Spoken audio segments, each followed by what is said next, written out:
Cinema transports us to other worlds, some familiar, some strange. And in the work of David Lynch, those worlds collide. This is, excuse me, a damn fine cup of coffee.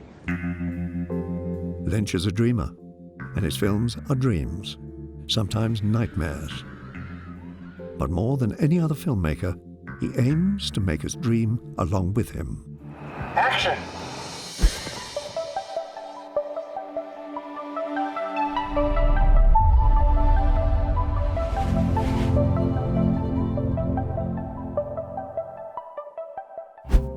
Remember to subscribe and click the bell to stay in the loop with more filmmaking videos like this.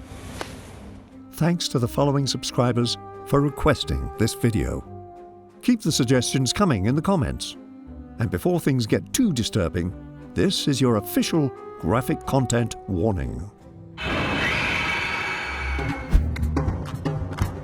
Today we will journey into the unbounded consciousness that is David Lynch's directing style.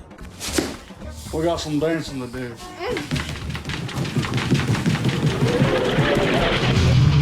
This is not an attempt to interpret these films. That endeavor is meant to be done by the individual. Wait. His films are often strange and inexplicable, which is on purpose. Give me back my phone. As an artist, Lynch's raison d'etre is mystery.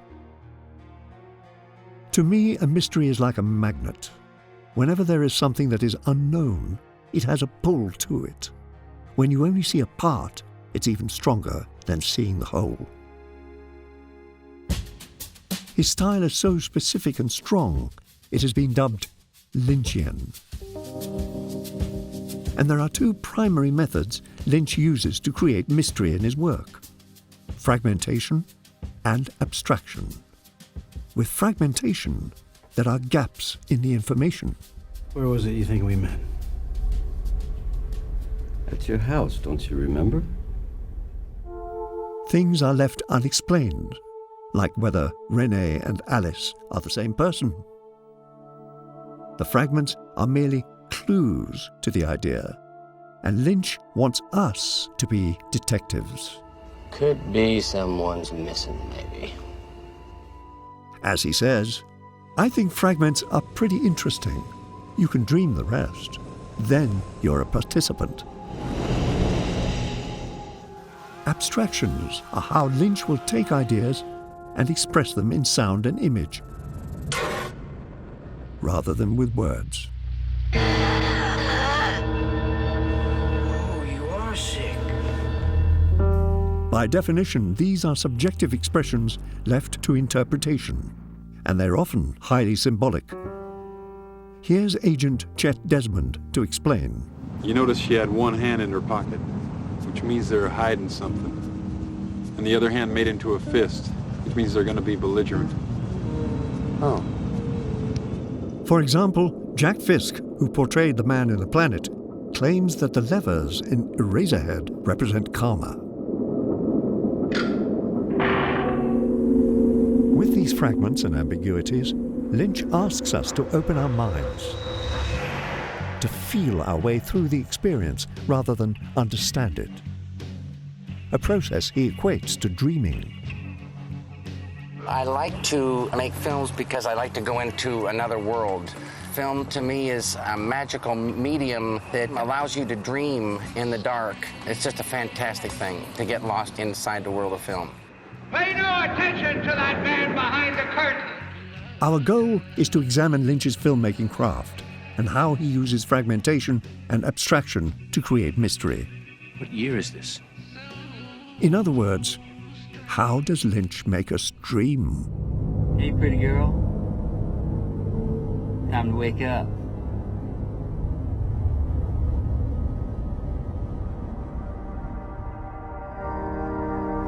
First up, story. With some exceptions, Lynch's films often deal with duality. As he explains, the world we live in is a world of opposites. There is goodness in blue skies and flowers, but another force, a wild pain and decay, also accompanies everything. He describes Wild at Heart as a love story in an insane world. My dog barks some. The wholesome sleepy town of Twin Peaks is plagued by evil and violence.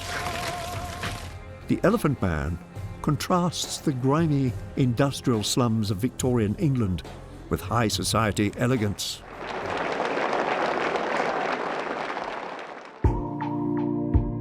The perfect example of this is the opening of Blue Velvet. We begin with a picturesque suburban utopia before descending underground to a swarm of monstrous insects.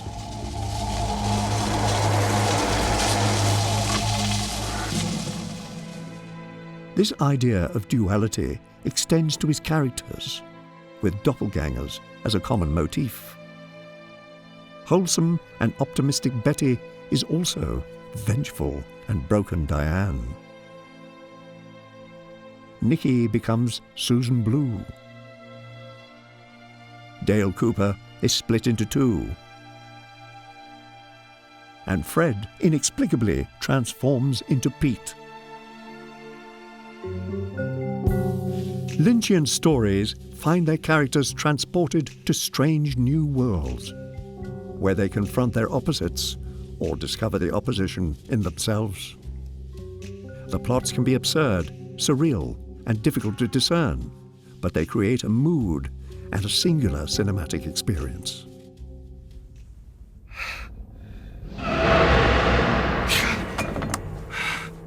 Fred, are you all right? Now, let's continue with how Lynch manifests these worlds with production design. Every element in Lynch's style is prioritized toward feeling rather than meaning.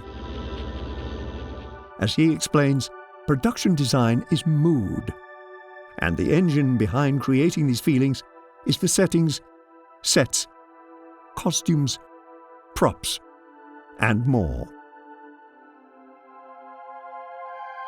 Lynch is a world builder, and everything we see on screen is chosen to create whatever mood the scene calls for. In Dune, Lynch is literally world building, with 4 distinct planets and cultures designed to produce maximum contrast. But this level of exacting detail is also applied to more recognizable worlds.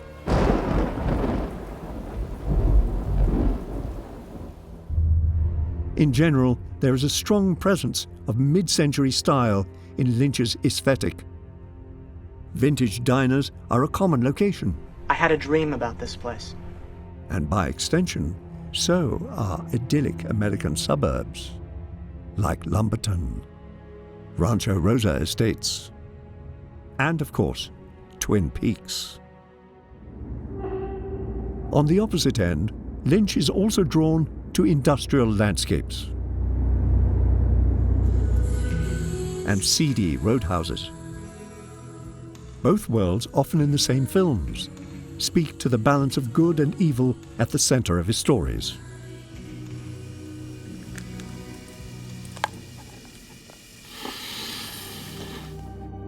Lynch's production design is often minimal, yet evocative. His longtime production designer, Patricia Norris, describes this approach to the Madison home in Lost Highway. We wanted their relationship to be mysterious and nebulous.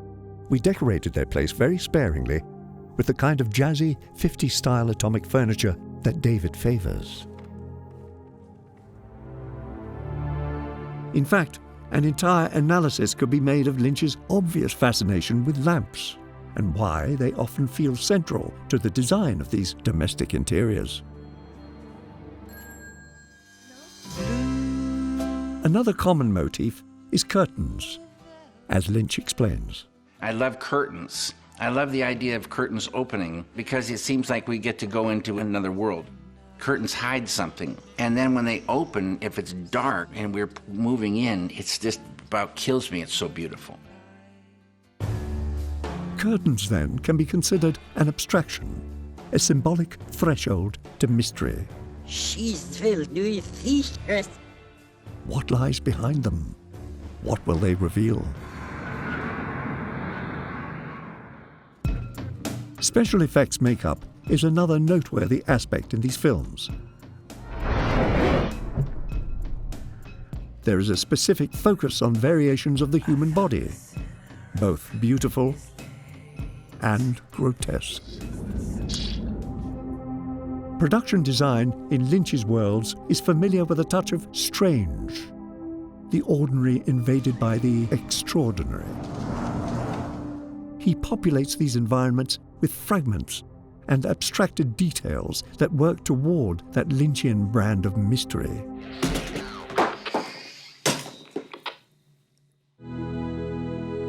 Now, let's move on to one of the most important aspects of production design: color. The way Lynch uses colors might not hold much meaning in themselves. Their purpose is to contribute to the overall mood of the scene. For example, colored flares amplify the romance between Sailor and Lula. Color is also used to push particular moments into surreal territory. We find blue often. It either dominates in the lighting, highlights a performance, or is used to pull our attention to significant items. In this case, blue marks these items as related clues, while their underlying meaning remains a mystery.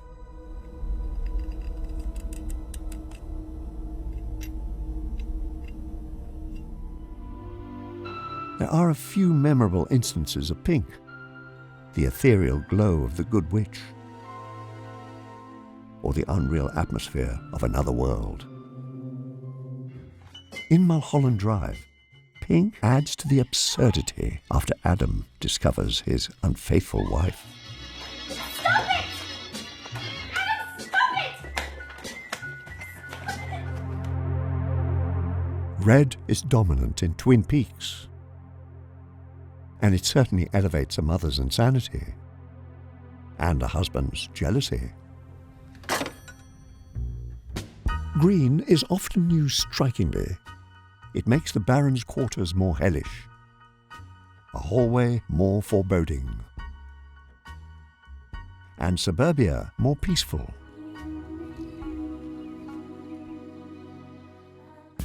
Black is one of Lynch's favorite colors. As he explains, black has depth. It's like a little egress. You can go into it and you start seeing what you're afraid of, what you love, and it becomes like a dream.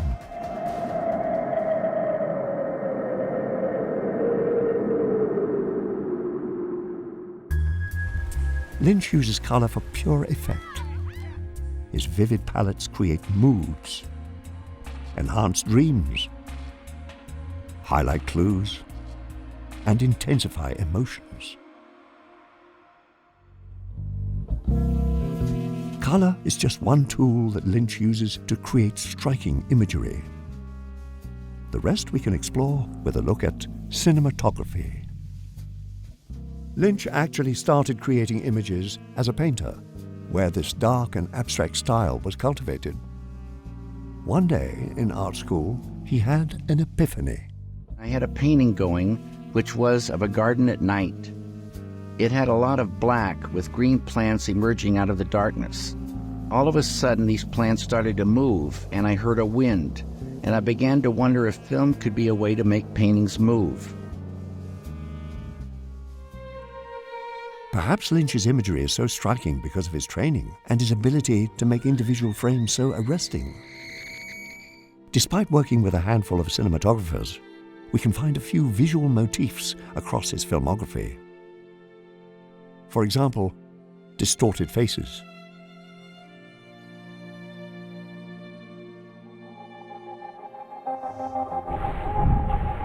electricity and flashing lights are more signature motifs.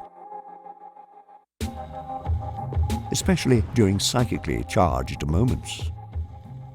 We often see it when evil looms, when we glimpse supernatural forces,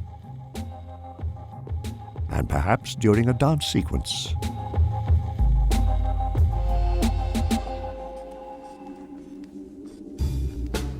Smoke and steam are classic Lynchian motifs. For one, their behavior is random and mysterious, but they also help obscure and fragment the image.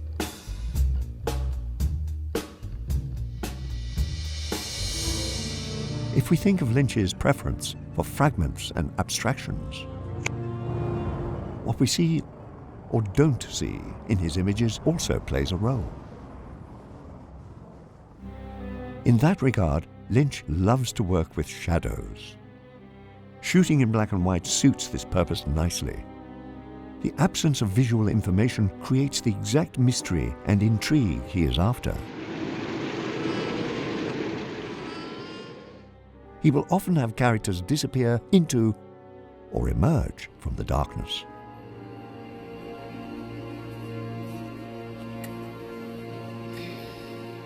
Shortcut.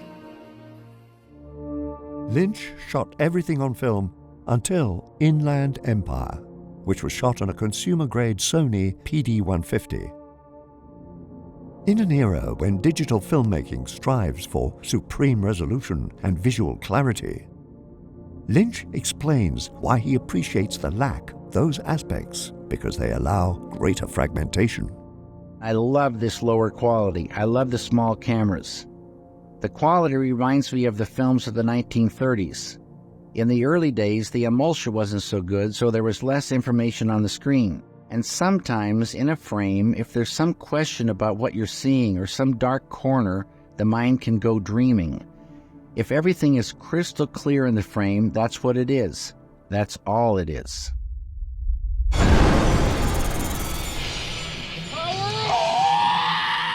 Lynch doesn't tend to move the camera much. As frequent collaborator and DP Freddie Francis once said, if David wants camera movement, he wants good camera movement.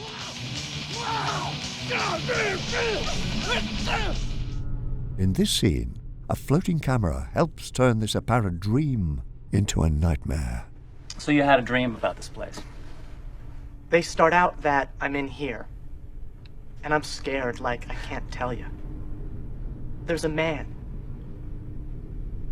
in back of this place. He's the one who's doing it. Lynch will also move the camera through an opening as a signal that we and the characters are entering a new world. Inside the blue box, through a burnt hole in silk, through John's mask and into his nightmare, or a literal portal in the sky.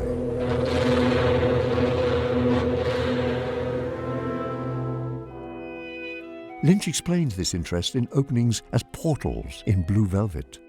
It had to be an ear because it's an opening. An ear is wide, and as it narrows, you can go down into it, and it goes somewhere vast. This is Jeffrey's entry into the strange and criminal underworld of his sleepy hometown. And once he emerges from this experience, we emerge once again.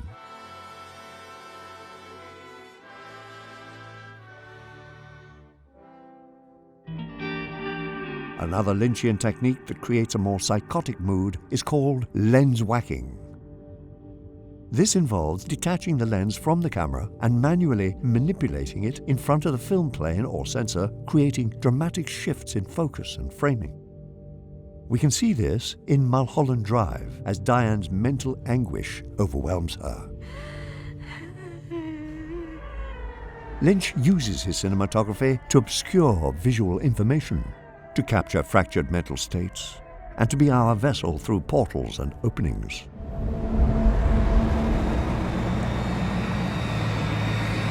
Moving on, let's look at how these images are fragmented and abstracted with editing.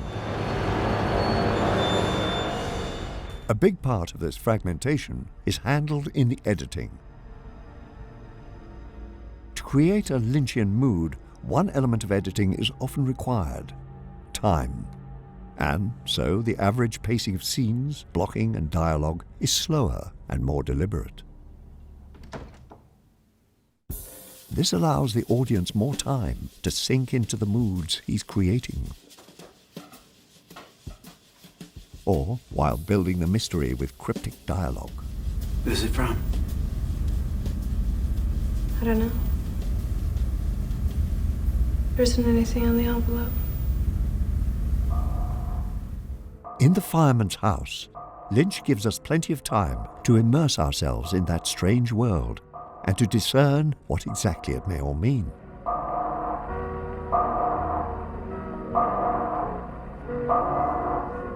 Transitions are a huge element in Lynch's editing style. First, we can point to cuts that disorient and fragment our perceptions.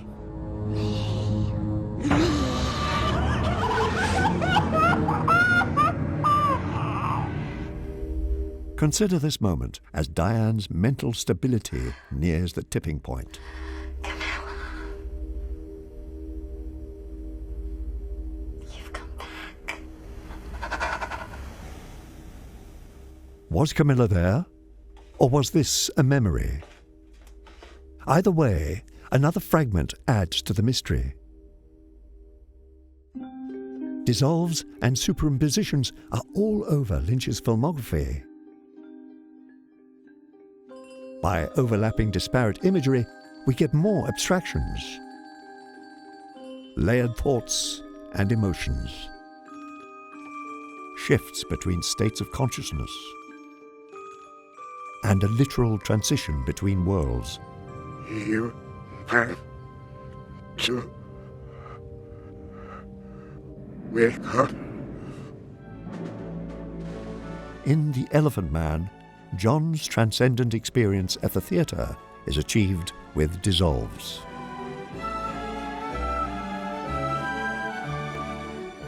Similarly, Lynch explains his affinity for fades. I've always loved fade-outs and fade-ins, but again, I don't know why.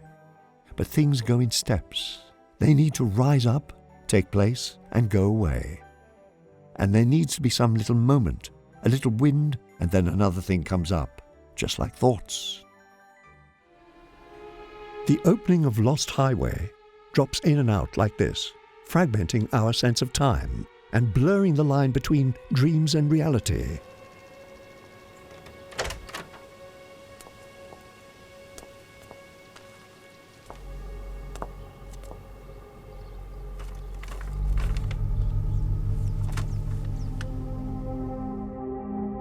Lynch's editing helps create mystery built with fragments and abstractions. Now, let's continue with a look at the equally important role in creating mystery with sound design.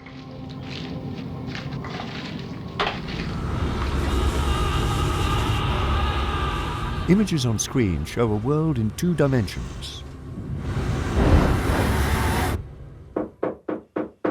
Sound is what gives it that 3rd dimension. It pulls us in and makes it real.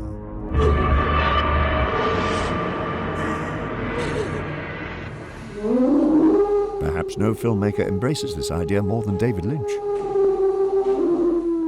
Normal-seeming scenes become unsettling with abstract sound design. He is just as involved with the soundtrack as he is with the imagery. In fact, Lynch is a credited sound designer on almost all of his feature films. And the entire 18 hours of Twin Peaks: The Return.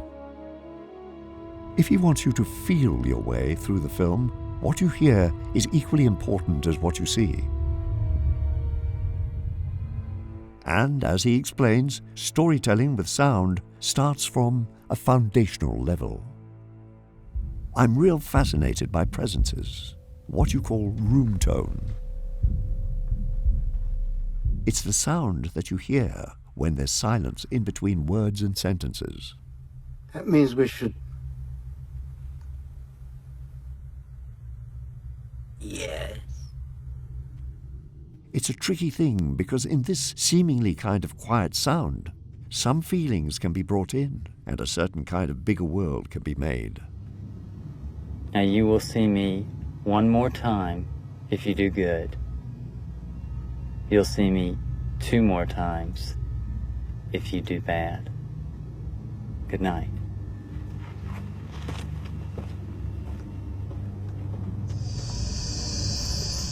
This style was born in his earliest work and his collaboration with the sound design pioneer Alan Splett. In Eraserhead, there is minimal dialogue and it lacks a traditional musical score. Instead, we get a persistent industrial atmosphere or an ethereal cosmic soundscape.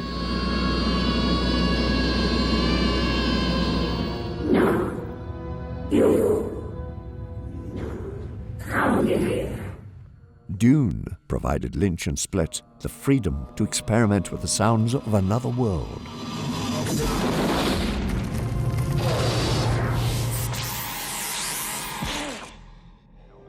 According to Splett, the house shield surrounding the palace was a squeaking cable slowed down 6 or 8 times to make a roaring sound.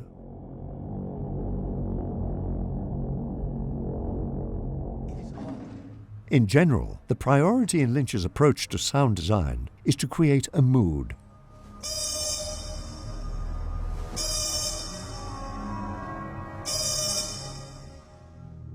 As he states, it's finding those sounds that fit and yet don't fit. They're just off, but they amplify the emotion or amplify the feeling. And so, exaggerated or abstract sounds find their way in, especially during more surreal scenes. For example, a fire in a dream made more intense.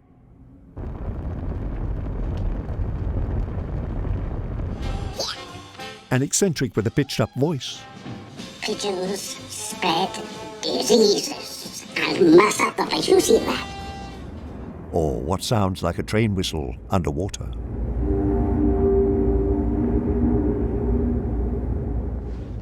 Meeting Mary's parents is awkward for Henry, and to emphasize that awkwardness, we get unsettling and exaggerated sounds of nursing puppies.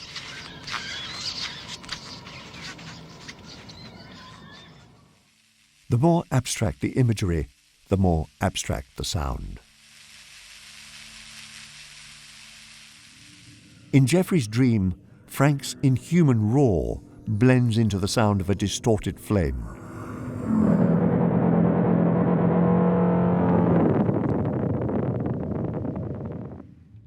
People in the Black Lodge speak backward, but the sound is played forward. Some of your friends are real. Lynch once said that home is a place where things can go wrong. In the Madison home, low-end rumbles are there to create uneasiness.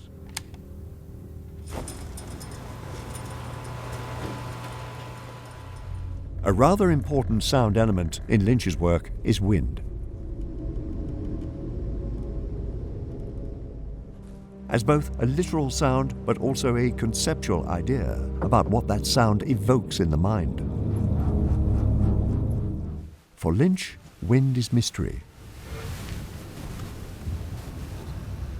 It is the sound of the mind activated, an imagination generator. And, as we've seen, because mystery is so prominent in these films, we hear and see a lot of wind. If creating mystery is Lynch's goal, it is driven by the sound design. Whether it is a background rumble, underlying tension, or sound effects that are both familiar and alien. The experience of watching a David Lynch film starts with what we hear. You have to speak up, Sheriff. Hearing's gone. Long story. Got these things cranked up to the max. And in our last element, let's explore the other half of the soundtrack, music. Ladies and gentlemen, the Roadhouse is proud to welcome the 9 Inch Nails. Like sound, music is massively important in Lynch's style.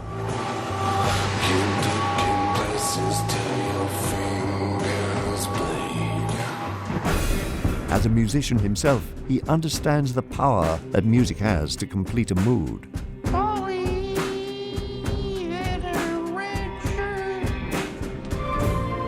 And since the range of moods in his films is wide, so are the music cues.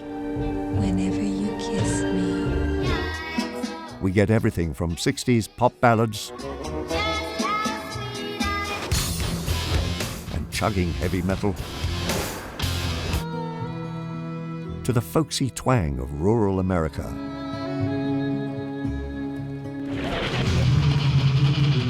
When Sailor and Lula go dancing, the thrash metal fits. But then we shift into a more absurd yet romantic mode. Y'all know this one? Treat me like a fool, treat me mean and cruel. In another surreal moment, a brutal assassination is juxtaposed with a peppy hip-hop beat.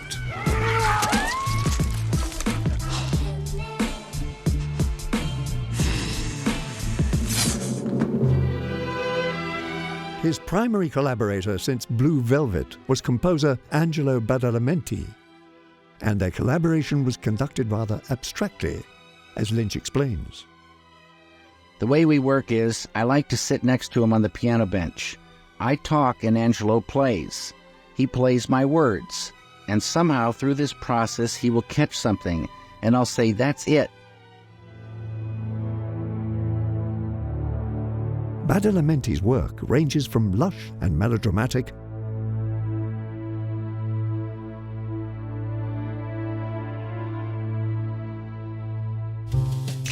to slinky, shuffling jazz.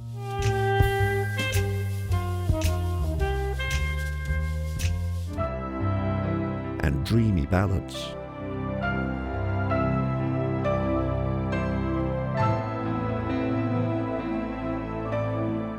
Because capturing that specific mood Lynch is always after, it makes sense that all the pieces should be placed together. Most composers work after the film has been shot and edited, but Lynch explains why he likes music much sooner. When I'm shooting, I will often play that piece of music in headphones while listening to the dialogue. Hearing the music is just a verification that things are going the right way. For instance, the right pace or lighting. It's just another tool to ensure that you're following the original idea and being true to it.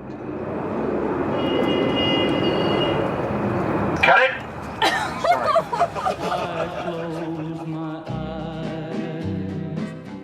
When Lynch uses music, it is directly tied to that specific scene, intended to marry to the images and create a feeling in the audience, sometimes romantic and sometimes terrifying. David Lynch is a holistic filmmaker. Action kill. His vision is strong and focused, infusing his eccentric DNA into every frame. His stories explore the duality of human behavior. His worlds reflect this dualism. He uses color to enhance surreal moods. His cinematography uses light and shadow to create mystery. The slow pace of his editing allows us time to dive deeper into these worlds. Sound design builds a foundation of dread and intrigue. And his music ties everything together emotionally. Through fragmentation and abstraction, Lynch makes us dream.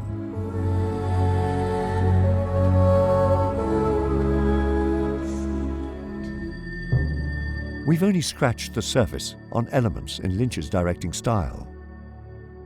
Give us your thoughts and theories in the comments below. And tell us which filmmaker you'd like us to cover next. Now, good luck to you.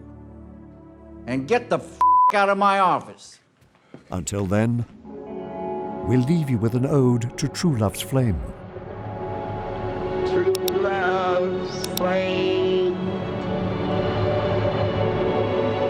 burns so bright.